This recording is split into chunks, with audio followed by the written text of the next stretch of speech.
Berikutnya materi tentang pilar pemanfaatan pangan. Aspek-aspek untuk pemanfaatan pangan. Tujuan pembelajaran, mahasiswa mampu menjelaskan mengenai pemanfaatan pangan dalam ketahanan pangan dan prinsip pengolahan pangan. Yang kedua, mahasiswa mampu menjelaskan dan menghubungkan faktor-faktor dalam pengolahan pangan yang dapat berpengaruh terhadap kesehatan dan bagaimana menghasilkan produk makanan yang tidak hanya menarik dan rasanya enak, awet, tinggi nilai gizinya, dan aman untuk dikonsumsi. Dan mahasiswa mampu menjelaskan keragaman konsumsi pangan di Indonesia dan pengaruhnya terhadap angka kecukupan gizi. Pemanfaatan pangan menurut World Food Summit adalah pangan yang aman dan bergizi untuk memenuhi kebutuhan asupan gizi sehari-hari. Ketersediaan dan akses ke makanan saja tidak cukup. Setiap orang harus terjamin untuk mendapatkan makanan yang aman dan bergizi. Makanan yang dikonsumsi harus cukup energi untuk memungkinkan konsumen melakukan aktivitas fisik dan rutin. Aktivitas fisik yang rutin, ya. Jadi harus diingatkan nih, setiap hari harus makan makanan bergizi. Ya, setiap orang harus melakukan asupan makanan yang bergizi. Teknologi pengolahan pangan. Teknologi pangan adalah suatu teknologi yang menerapkan ilmu pengetahuan khususnya dalam pengolahan pangan guna memperoleh manfaat seoptimal mungkin dan sekaligus dapat meningkatkan nilai tambah dari pangan. Adanya ilmu pengetahuan dan teknologi pangan sangat mempengaruhi bagaimana supaya suatu kelompok di masyarakat mampu memanfaatkan bahan pangan untuk diolah guna memenuhi kebutuhan pangan.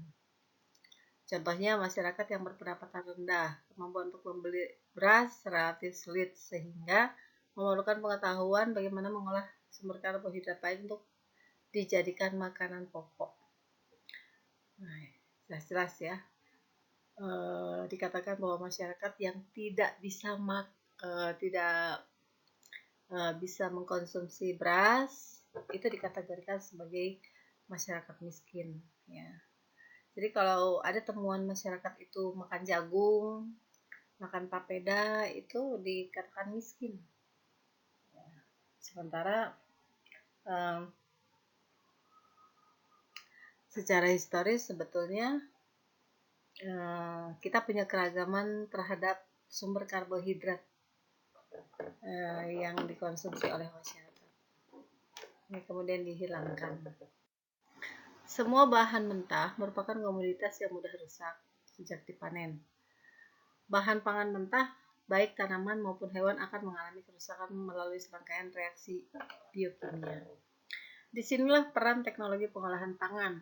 Pada prinsipnya pengolahan pangan dilakukan dengan tujuan pengawetan, pengemasan, dan penyimpanan produk pangan. Misalnya pengalengan, mengubah menjadi produk yang diinginkan, misalnya pemanggangan, serta mempersiapkan bahan pangan agar siap dihidangkan. Jadi teknologi pangan ini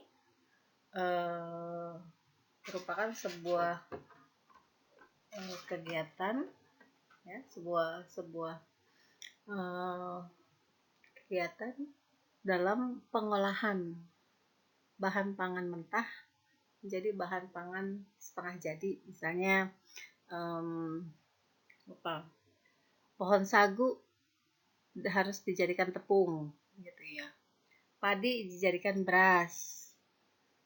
Kemudian singkong juga dijadikan gaplek atau tepung kanji, ya. Atau jagung, ya. Seperti itu juga.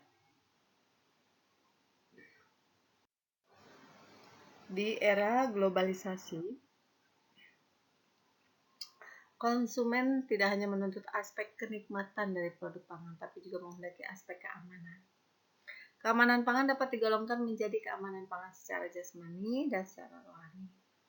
Keamanan pangan secara jasmani maksudnya adalah konsumen atau masyarakat yang mengkonsumsi pangan itu terbebas dari berbagai jenis pangan yang bahaya bagi kesehatan manusia. Kalau secara rohani, berarti itu dikaitkan dengan keyakinan yang dianut oleh konsumen. Kalau di lingkungan masyarakat muslim berarti harus terjamin kehalalan. Beberapa masalah utama keamanan pangan terkait dengan keamanan pangan secara jasmani diantaranya adalah pencemaran pangan oleh mikroba. Karena rendahnya praktek-praktek sanitasi dan higien, pencemaran bahan pangan berbahaya seperti residu pestisida, residu obat hewan, logam berat, penggunaan bahan kimia berbahaya seperti formalin, boraks, dan sebagainya. Dan penggunaan bahan tambahan yang melebihi batas maksimum yang diizinkan oleh BPOM. Sedangkan keamanan pangan secara rohani maksudnya adalah keamanan yang terkait dengan kepercayaan agama. Ya. Bagi Indonesia yang mayoritas muslim, maka faktor kehalalan itu tadi itu penelitiannya Nova Linda tahun 2013. Keamanan pangan adalah kondisi dan upaya yang diperlukan untuk mencegah pangan dari kemungkinan 3 cemaran. Cemaran fisik, biologis, kimia, dan benda lain yang dapat mengganggu, merugikan dan membahayakan kesehatan manusia dan tidak bertentangan dengan agama, keyakinan dan budaya masyarakat sehingga aman untuk dikonsumsi. Pangan olahan yang diproduksi harus sesuai dengan cara pembuatan pangan olahan yang baik. Pangan harus layak konsumsi adalah pangan yang tidak busuk, tidak menjijikkan, dan bermutu baik serta bebas dari 3 cemaran yang tadi ya, biologi, kimia, dan fisik. Sehingga tempat-tempat makan umum sekarang banyak yang menunjukkan tempat pengolahan makanannya, sehingga pembeli menjadi yakin bahwa makanan yang diolahnya itu diolah dengan baik, ya, dan terhindar dari proses pengolahan yang tidak tepat atau membahayakan, sehingga dapurnya itu terlihat ya, ditutup oleh kaca, ya, agar konsumen juga bisa melihat, bukan hanya tahu jadinya aja. Itu salah satu kegiatan yang dilakukan. Aman dari cemaran biologi, bisa berupa bakteri, kapang, kamir, parasit, virus, dan ganggang. Pertumbuhan mikroba bisa menyebabkan pangan menjadi busuk sehingga tidak layak untuk dikonsumsi dan menyebabkan keracunan pada manusia, bahkan kematian. Faktor yang membuat bakteri tumbuh, pangan yang memiliki kandungan protein, kondisi hangat, kadar air, tingkat keasaman, dan waktu penyimpanan. Ya. Ini berbeda dengan mikroba yang memang sengaja untuk sebuah proses fermentasi. Ya, kalau fermentasi kan memang sengaja dibuat busuk, sengaja dibuat ada perubahan pada rasa, ya. Rasa menjadi rasa asam. Contohnya dalam proses pembuatan tape. Ya. Jadi tape itu punya rasa asam dan manis itu karena hasil fermentasi. Ya. Bukan bakteri yang menjadi penyebabnya, itu adalah jamur.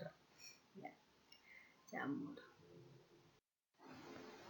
Cara pencegahan cemaran biologi sebagai berikut. Kalau beli bahan mentah itu di tempat yang bersih. Beli dari penjual yang sehat dan bersih. Pilih makanan yang telah dimasak. Beli pangan yang dipajang, disimpan dan disajikan dengan baik. Konsumsi pangan secara benar. Kemasan tidak rusak, tidak basi, atau lunak, tidak baunya juga tidak menyimpang. Jangan sayang membuang pangan dengan rasa yang menyimpang. Jadi kalau udah rasanya udah tidak sesuai dengan rasa sesungguhnya, maka jangan sayang-sayang, dibuang aja. Nah, ini juga perhatian untuk yang menjual ya. Seorang penjual itu harus tampil bersih. Dari penampilan juga harus memperhatikan kebersihannya. Jangan, mohon maaf nih kalau ada penjual yang bau badan atau fisiknya saja tidak terurus gitu ya. Itu malas gitu ya. Orang akan malas untuk mengunjungi atau membeli dari tempat penjualannya. Aman dari cemaran kimia. Merupakan bahan kimia yang tidak diperoleh untuk digunakan dalam pangan. Cemaran kimia masuk dalam pangan secara sengaja maupun tidak sengaja dapat menimbulkan bahwa racun alami, ya. Kemudian cemaran bahan kimia dari lingkungan, limbah industri, asap kendaraan bermotor, sisa pestisida, deterjen cat. Penggunaan bahan tambahan yang melalui takaran, pemanis buatan, pengawet yang melebihi batas. Penggunaan bahan berbahaya yang dilarang, borak, formalin, rodamin B, metanil, yellow. Ini harus dihindari ya. Memang kalau produk-produk makanan itu memang punya karakteristik dia memang cepat rusak. Jadi jangan terlalu lama disimpan, segera diolah. Cara pencegahan cemaran kimia. Selalu memilih bahan pangan yang baik untuk dimasak atau dikonsumsi langsung. Yang kedua, mencuci sayuran dan buah dengan bersih sebelum diolah. Pakai air bersih, jangan yang tercemar. Tidak menggunakan bahan tambahan, pengawet dan sebagainya yang dilarang untuk pangan. Menggunakan bahan tambahan pangan yang dibutuhkan sepenuhnya dan tidak melebihi takaran yang diizinkan. Ya. Tidak menggunakan alat masak atau wadah yang dilapisi logam berat. Tidak menggunakan peralatan atau pengemas yang bukan untuk pangan. Tidak menggunakan pengemasan bekas, kertas koran atau pembungkus pangan. Tidak menggunakan wadah styrofoam atau plastik kresek untuk makanan atau non-food grade. Ya, ini banyak sekali dilanggar ya. Styrofoam, ya. Kita lihat di tempat-tempat para pedagang itu styrofoam selalu disediakan untuk take away, ya, untuk pesanan yang pesan untuk bawa pulang pakai styrofoam. Aman dari cemaran fisik adalah benda-benda yang tidak boleh ada di dalam pangan. Misalnya rambut, kukus, treples, serangga mati. Waduh, kalau lagi makan ada benda-benda begitu, luar biasa ya, nggak jadi dimakan. Benda-benda ini jika termakan dapat menyebabkan luka, giginya bisa patah, tenggorokan, kerongkongan bisa luka. Benda tersebut berbahaya karena dapat melukai, menutup jalan nafas. Cara pencegahan cemaran fisik, perhatikan dengan seksama kondisi pangan yang akan dikonsumsi. Jadi buka dulu bungkusnya kalau mau dimakan. Kalau habis beli makanan dibungkus, jangan langsung dimakan, dibuka dulu bungkusnya. Ya, staplesnya, plastiknya, jangan dimakan dengan plastiknya. Ya, jangan dimakan dengan styrofoamnya. Dibuka dulu ya. Keragaman konsumsi pangan. Rata-rata kualitas konsumsi pangan penduduk Indonesia ini masih rendah. Terutama kualitas keragamannya masih didominasi karbohidrat. Ya. Artinya yang penting makan nasi. Nasinya yang banyak, kuahnya yang banyak, lauknya seadanya. Konsumsi pangan pokok masyarakat Indonesia sangat tergantung pada beras. Ya, perkembangan menarik dalam konsumsi pangan karbohidrat adalah kecenderungan berubahnya pola konsumsi pangan pokok kelompok masyarakat yang berpendapatan rendah mengarah kepada beras dan bahan pangan berbasis tepung terigu, termasuk mie, bahasa mie instan.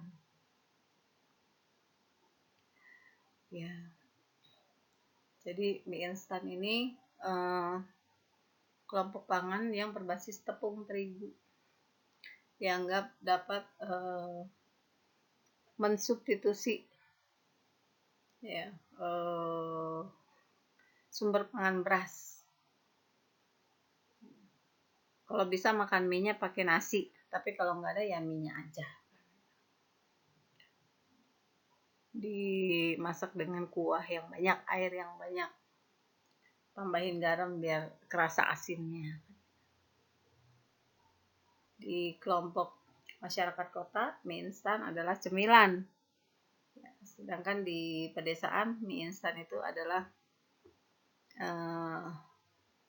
makanan utama. Ya. Bahkan temannya makan nasi.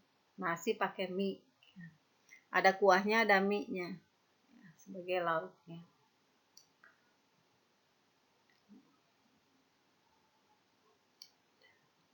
Jadi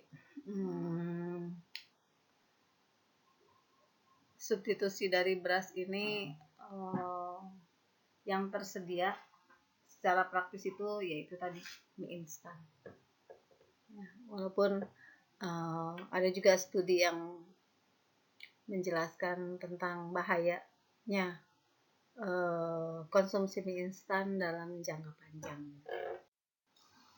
Faktor potensi produksi lokal dan pendapatan masyarakat yang sangat berperan penting dalam mengaruhi tingkat keragaman konsumsi pangan rumah tangga. Jadi keragaman pangan itu dipengaruhi oleh faktor pendapatan masyarakat. Kalau masyarakat miskin itu keragamannya rendah, kalau yang kaya itu keragamannya tinggi. Kalau kita temui di rumah tangga itu, ya, pagi-pagi ibunya sudah belanja ya di warung atau di pasar. Kemudian diolah masakannya menjadi masakan yang siap disajikan. Ya, biasanya disediakan untuk makan siang. Ya, kalau sarapan biasanya mengolah sisa makanan kemarin, bikin nasi goreng, ya, atau di nasi sisa kemarin dihangatkan kemudian disajikan dengan telur, ya. Kemudian menu untuk siang sampai malamnya itu disiapkan menu yang sama, dan bahkan seringkali kita menemukan sebuah menu yang bisa disantap berhari-hari. Ya, misalnya bikin orek tempenya kebanyakan, jadi kepake bukan hanya dari siang sampai malam, tapi besoknya juga masih ada, jadi tetap dipakai.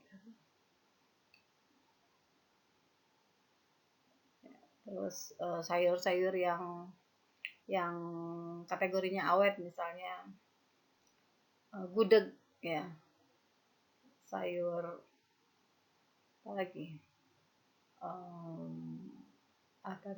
sayur apa ya, sayur lodeh awet enggak, karena dia kan pakai itu ya, pakai santan, harusnya enggak awet, tapi sering kita jumpai ya begitu ya.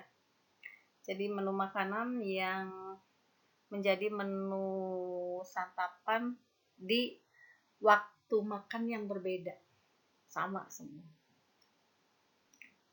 Nah, itu kecenderungan pola konsumsi orang miskin, ya, atau orang pelit, ya, bukan orang miskin saja tapi orang pelit. Kalau orang kaya atau yang nggak pelit, itu variasi makanannya setiap hari berbeda. Misalnya pagi sarapan, kalau nggak lontong sayur, nasi uduk, kupat tahu dan sebagainya, ya. Nanti siang beda lagi, ya. Pakai ayam bakar, ikan bakar, atau pakai orek tempe boleh. Tapi malam beda lagi, pecel lele. Karena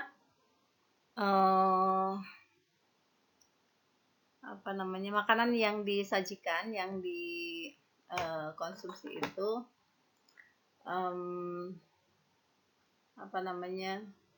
diolah sewaktu, ya, untuk kegiatan makan pada saat itu, bukan hari itu saja tapi saat itu, ya. Jadi kalaupun disimpan itu bukan dalam kondisi yang siap makan ya, tapi siap saji, siap diolah lagi. Misalnya kalau makannya ayam goreng kan, kalau beli jadi kan cuma satu, tapi kalau masak kan 1 ekor ya. Jadi setelah diolah setengah jadi, kemudian masuk freezer atau masuk kulkas untuk bisa dikonsumsi lagi di waktu yang berikutnya. Tapi boleh tidak setiap hari. Kalau setiap hari kan bosan juga ya. Seperti itu untuk pengolahan makanan. Pemerintah terus berupaya untuk melakukan penganekaragaman atau diversifikasi konsumsi pangan dalam pencapaian ketahanan pangan. Nah, ini juga ternyata pemerintah ngurusin ya keragaman ini ya. Keragaman. Padahal kan ini urusan masing-masing rumah tangga ya. Masih banyak jenis pangan lokal di setiap wilayah yang mampu mensubstitusi atau mengkomplementer beras sebagai bahan pokok. Ya, sibuk sekarang pemerintah untuk mencetuskan program mensubstitusi beras ya, sibuk sekali. Dalam Undang-Undang Pangan juga ditekankan mengenai pentingnya diversifikasi pangan. Diversifikasi pangan diangkat dari isu konferensi sidang ketahanan pangan. Terdapat 4 kegiatan yang dilaksanakan. Kampanye nasional diversifikasi konsumsi pangan berbasis sumber daya pangan, baik lokal untuk aparat pemerintah tingkat pusat dan daerah, individu, kelompok masyarakat maupun industri. Pendidikan diversifikasi konsumsi pangan secara sistematis sejak usia dini. Tapi ini enggak konsisten ya. Diversifikasi konsumsi pangan secara sistematis ya. Kalau kita menemukan anak kecil yang gak mau makan nasi, kita ngomel-ngomel tuh orang tuanya ya, ngomel-ngomel. Makan nasi dulu, gak mau gitu ya. Udah cukup makan roti ya. Jangan cuma makan roti kan gitu. Padahal kita perlu diversifikasi pangan. Namun pelaksanaannya di lingkungan masyarakat itu kita mengkhawatirkan apabila seseorang belum makan nasi, sehingga muncul kan prinsip bahwa yang penting udah makan nasi, terusnya kalau mau makan yang lain bebas ya. Nah, ini tidak sejalan ya. Peningkatan kesadaran masyarakat untuk tidak memproduksi, menyediakan, memperdagangkan, mengkonsumsi pangan yang tidak aman. Fasilitasi pengembangan bisnis pangan melalui fasilitas pengembangan aneka pangan segar, industri pangan olahan, dan pangan siap saji berbasis sumber daya lokal. Ya. Kalau misalnya dalam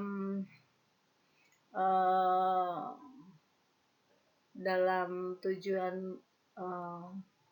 melakukan diversifikasi itu ya, misalnya kalian pulang kuliah atau pulang dari mana, terus makannya itu mie ayam apa bakso gitu, atau apa ya sekarang istilah-istilahnya tuh beragam, ada ramen, yamin, terus apalah kan gitu ya, tapi prinsipnya adalah mie atau pasta ya. Ada juga yang menganggap bahwa itu hanya cemilan, terus pulang ke rumah tetap makan nasi atau disuruh makan nasi kan gitu ya, padahal sudah makan karbohidrat lain. Jadi tidak konsisten dengan upaya untuk mengenalkan diversifikasi tadi. Kecukupan gizi. Kecukupan gizi adalah asupan rata-rata gizi harian untuk memenuhi kebutuhan nutrisi hampir semua 97,5% orang sehat dalam kelompok umur, jenis kelamin, dan fisiologis tertentu. Standar kecukupan gizi masih menggunakan standar makro, yaitu kecukupan kalori. Ya, gizi ya. Kita mesti belajar mengevaluasi kadar gizi yang kita konsumsi sehari-hari, ya. Nah, gizi dibutuhkan untuk proses pertumbuhan berbasis kualitas dari kesehatan. Tapi kalori dibutuhkan banyak untuk menghasilkan energi yang banyak. Ya. Jadi ini juga akhirnya dikaitkan dengan kegiatan atau aktivitas yang dilakukan oleh seseorang. Kalau aktivitas fisiknya berat, maka jumlah kalori menjadi sangat penting, ya. Sumber energi kalori itu. Tapi kalau kegiatan rutinitasnya lebih banyak berpikir, itu sangat membutuhkan kecukupan gizi, ya, agar kualitas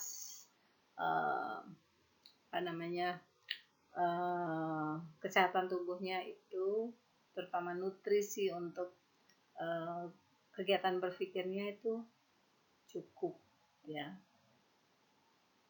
Kita sebetulnya bisa disibukkan dengan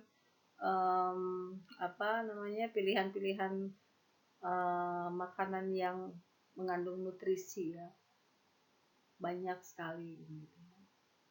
Tapi seringkali karena tidak praktis sehingga tidak dikonsumsi. Yang praktis-praktis itu kan menjadi pilihan bagi masyarakat agar tidak repot dalam mengkonsumsi saja. Nah, ini gambar yang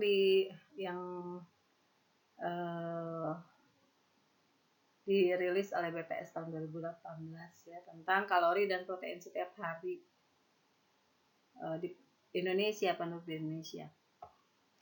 Kalau lihat jumlah kalori yang dikonsumsi, ya, secara nasional dengan proteinnya, kalorinya 2000-an, kalau proteinnya hanya 60-an. Kemudian kalau di kota kalorinya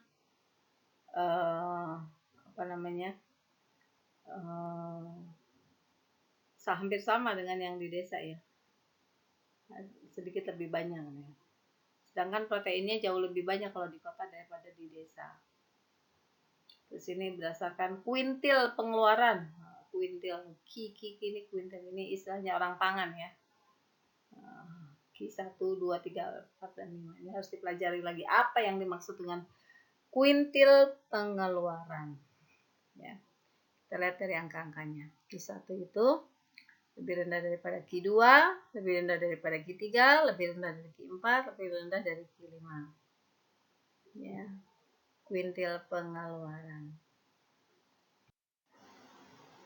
Angka kecukupan gizi rata-rata yang dianjurkan pada masing-masing orang per hari berbeda-beda tergantung umur, jenis kelamin, dan keadaan fisiologis individu tersebut. Ya, misalnya anak 0 sampai 6 bulan. Kemudian 7 sampai 9 tahun. Ya. Ya, tentu ini berbeda, ya, berbeda. Semakin bertambah umur, kecukupan gizi makro berupa energi dan protein serta zat gizi mikro juga bertambah. Selain itu, keadaan fisiologi juga sangat berpengaruh terhadap angka kecukupan gizi individu. Pada wanita hamil, kecukupan gizi energinya bertambah, ya, trimester 1, 2, dan 3. Ya, kecukupan energi wanita yang tidak hamil pada usia dari kecukupan wanita yang tidak hamil gitu. Jadi antara yang hamil dengan yang tidak hamil itu kecukupan kalorinya itu berbeda. Nah, ini menurut Atma Rita dan Patang 2014. Angka kecukupan gizi dianjurkan digunakan untuk tujuan seperti merencanakan dan menyediakan suplai pangan untuk penduduk atau kelompok penduduk, ya, menginterpretasikan data konsumsi makanan per orang, perencanaan pemberian makanan di institusi seperti rumah sakit, sekolah, asrama, menetapkan standar bantuan pangan, menilai kecukupan persediaan pangan nasional, merencanakan program penyuluhan gizi, mengembangkan produk pangan baru di industri, menetapkan pedoman untuk keperluan labeling gizi pangan.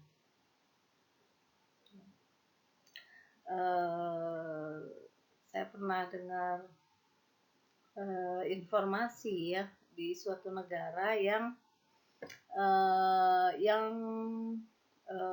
fokus memberikan subsidi kepada produk susu, ya. Tujuannya adalah agar semua masyarakat di negara itu mengkonsumsi susu, ya. Produksi susu, terutama susu segar, itu diupayakan untuk dapat diakses dan dapat dibeli oleh masyarakat secara luas. Harapannya adalah tidak ada masyarakat yang tidak konsumsi susu. Ya, itu tentu bukan di Indonesia ya. Nah, di kita tidak ada itu pemberlakuan seperti itu. Pilihan kepada susu itu tentu adalah sebuah pilihan yang didasarkan juga oleh budaya masyarakatnya yang menyukai susu, ya. Kemudian arti penting dari unsur gizi makro dan gizi mikro yang terdapat pada susu itu sangat disadari mampu untuk membentuk daya tahan tubuh, kesehatan, kualitas kualitas kesehatan, kualitas berpikir dan sebagainya.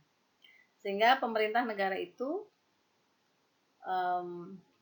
sangat memperhatikan produksi susu, ya, kemudian distribusi dari hasil produksinya, dan diupayakan semua masyarakat bisa mengkonsumsi susu. Ya, kita entah produk apa yang pantasnya di substitusi ya, subsidi, bukan substitusi tapi disubsidi. Ya. Angka kecukupan gizi yang dianjurkan bagi bangsa Indonesia telah tertuang. Waduh, ini ada undang-undangnya juga nih, angka kecukupan gizi ya. Jangan main-main nih, kalau yang tidak memberikan kecukupan gizi ini barangkali bisa diperkarakan karena ada undang-undangnya dari Menteri Kesehatan, ya. Karena menyangkut timbulnya resiko yang tidak baik pada individu yang tidak diberikan kecukupan gizi. Di lingkungan masyarakat, tim pemantau pada kecukupan gizi masyarakat itu ada di lingkungan puskesmas. Nah, jadi puskesmas itu bekerja sama dengan warga yang merupakan kader posyandu misalnya, kader-kader kesehatan, itu memantau kondisi masyarakatnya yang mengalami kekurangan gizi. Ya. Ada beberapa kasus di mana ditetapkan ada seorang anak yang dianggap kurang gizi, ya, mengalami kurang gizi atau gizi buruk, sementara keadaan keluarganya, terutama orang tuanya, adalah berkecukupan. Ya, itu menjadi sebuah dilema ya, orang tua tersinggung ya anaknya dibilang kurang gizi, tapi kenyataannya memang anaknya kurang gizi.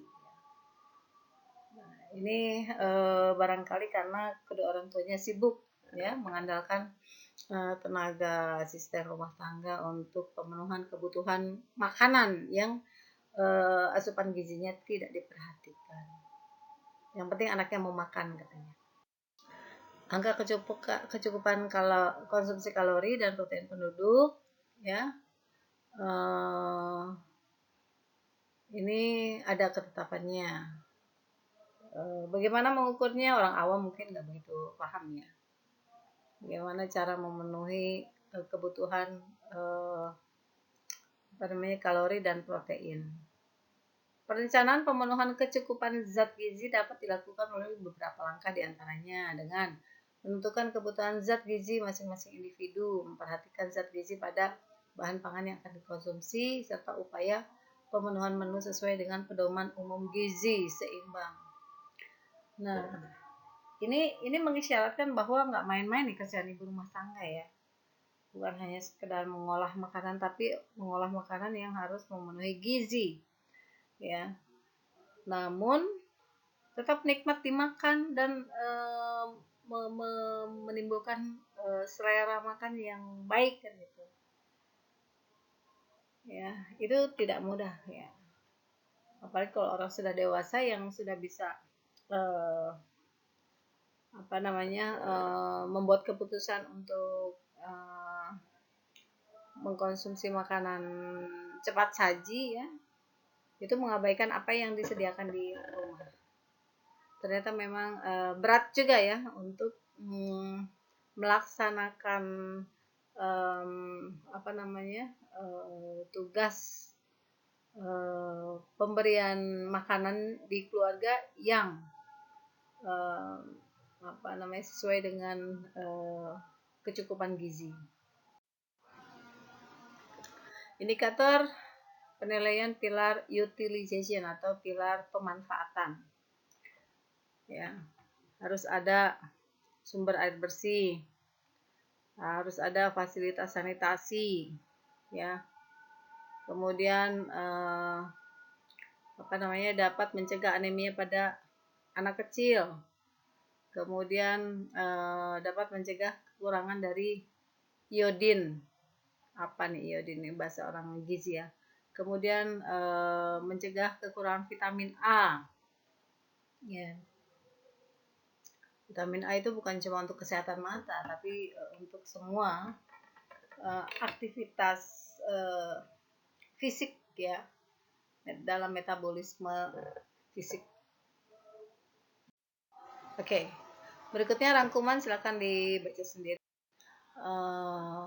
Dan materi ini saya anggap selesai ya.